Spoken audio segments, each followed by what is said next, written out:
Hello everybody, Lena here from Australian Ceremonial Cacao. I just wanted to quickly hop on and speak about something that's just been really current on my heart, which is emotional sabotage. Okay, this is something a lot of people do, if not everybody does, and doesn't realize that they're doing until they're made aware of it. So I'll just share my own share. I've been emotionally sabotaging because I've been doing really well in my business and in my personal life. And so what I noticed that I was doing was that every time I hit a new milestone or did really well at something, I would need to then create stress within myself and anxiety. So what happens is our brains are so used to being in a particular state, an emotional state. Like if you've grown up and you've been in stressful situations, you're going to get used to being in stress, like throughout school life, throughout life with family, friends. If you've got a parent who's particularly prone to constantly being stressed or anxious about work or whatever it is, you are most likely to have inherited that on. So what happens is you're used to being in this state of stress or anxiety or whatever it is, and something good happens.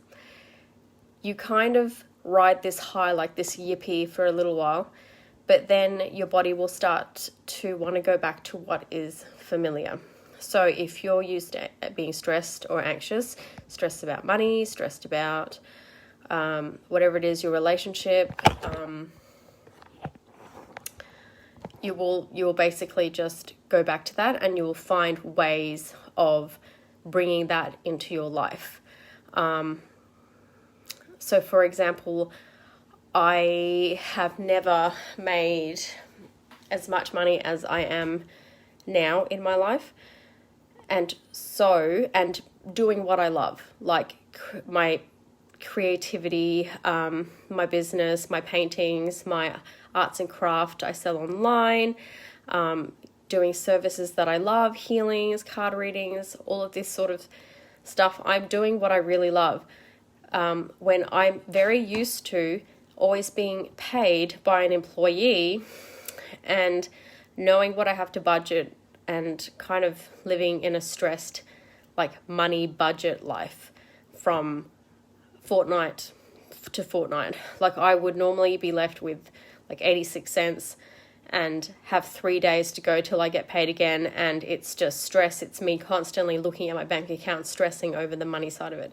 And now I don't have this issue anymore, but it's like my body is going, but we only know how to stress over money. We only know how to constantly look in the bank account, having to calculate what's going to be left over for the next week, what we can afford, and also feeling all really tight and oppressed over what I was going to have to divvy my money up for, what I really needed for the week or the fortnight. So there was this constant money stress, hands up if you know what I'm fucking talking about.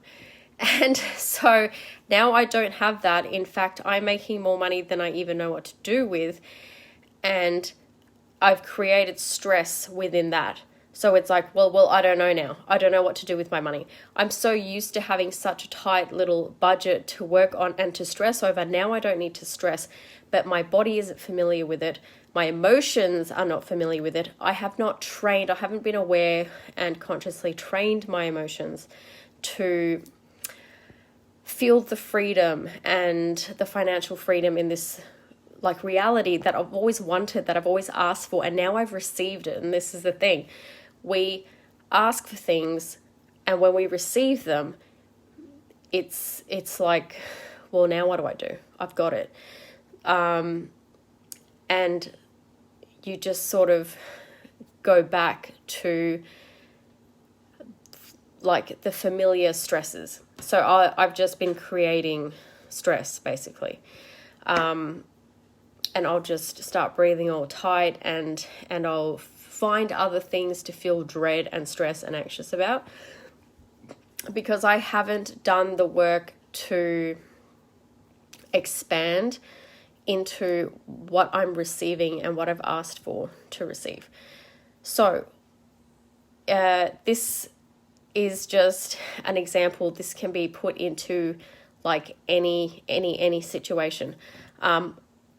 I could give other examples, like somebody I know, I will not name, but has been used to living in a really stressful situation when she was young.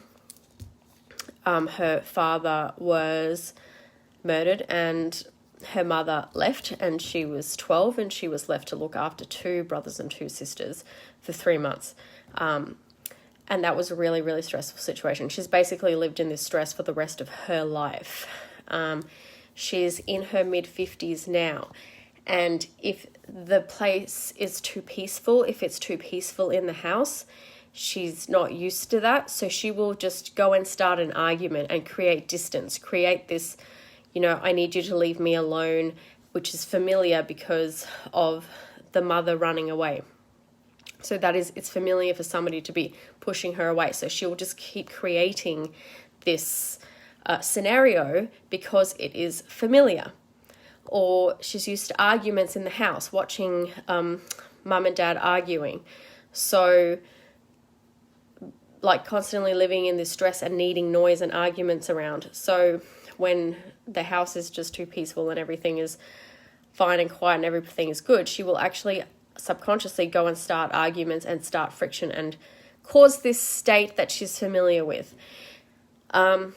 If you know anybody like that, you might think like they must love stress, they must love having problems, they must love, the drama, the trauma, but it's actually what is so familiar to them that too much peace, quiet, happiness to be long lasting, because if they haven't done the work to go into the level of peace and joy and releasing all the stuff that stops them from just being able to be in that state, she will sabotage it by just going around and starting arguments with people and rubbing people up the wrong way.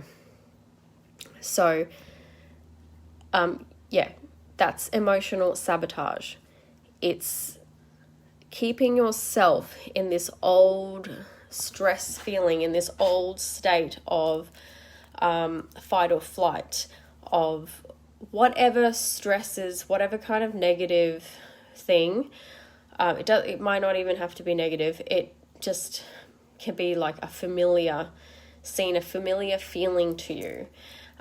You would have heard of it with perhaps women or anybody who has been in, a family environment growing up that there's domestic violence and a lot of abuse, or even verbal abuse. They will often go and find somebody to be in a relationship that is also abusive, not because that's what they want.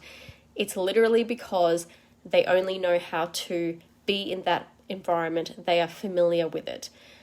How do we get out of it? We become aware of it. We become aware that that's what we're doing, and we work on ourselves and we clear a lot of stuff. We do a lot of healing around it.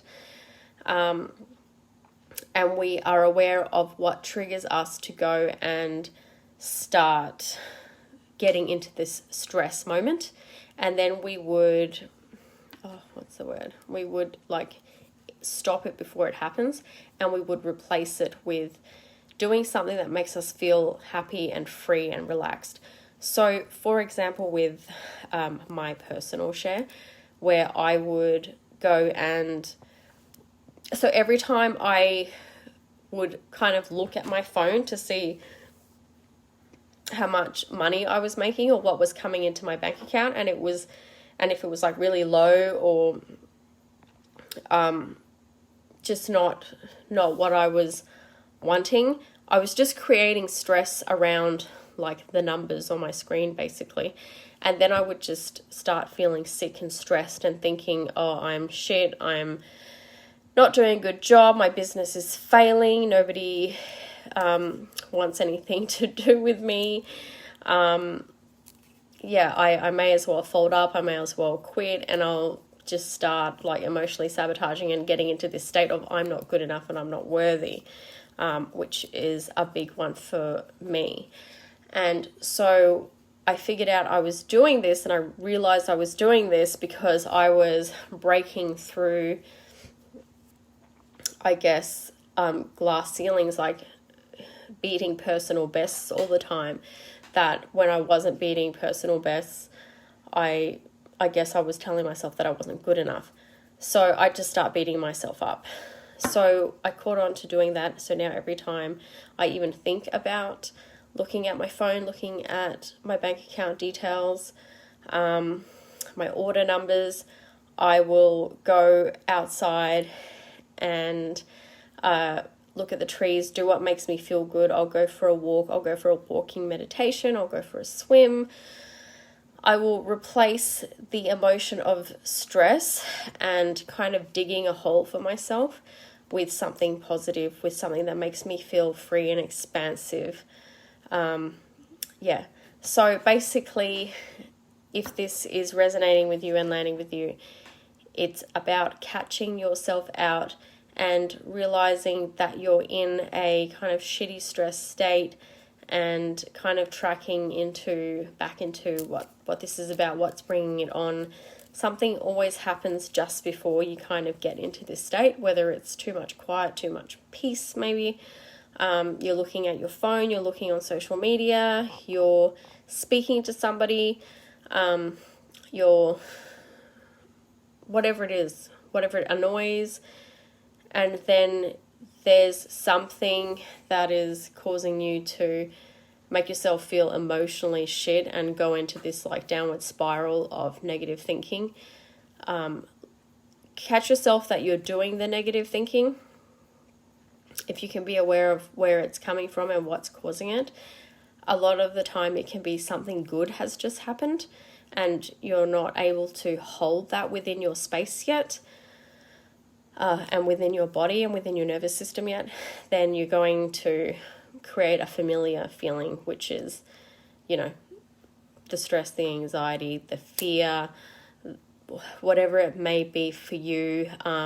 It might trigger eating, it might trigger a smoke, drinking, whatever it is for you, and catch that in the act, and then consciously replace the action. So before you get into the stress state, go and do something that makes yourself feel really good, really expansive, really free, and be aware and link it to that. So now I'm linking the freedom, the good feelings with anything I get in my bank, anything financial. Because for me, financial success is a big thing. Like, my money story was horrific. And if anybody else who has a horrific money story will understand, like, things change. And, you've all heard of the people who win the lottery and win millions of dollars. They go back to being broke, or even worse, because they do not know how to hold money if their money story is shit. So whatever it is for you, like, that's just my example. You can link it to anything, basically. So I hope that information helps. And let me know if you understood what I've been saying. Like, comment down below if that landed for you. So much love, Lena.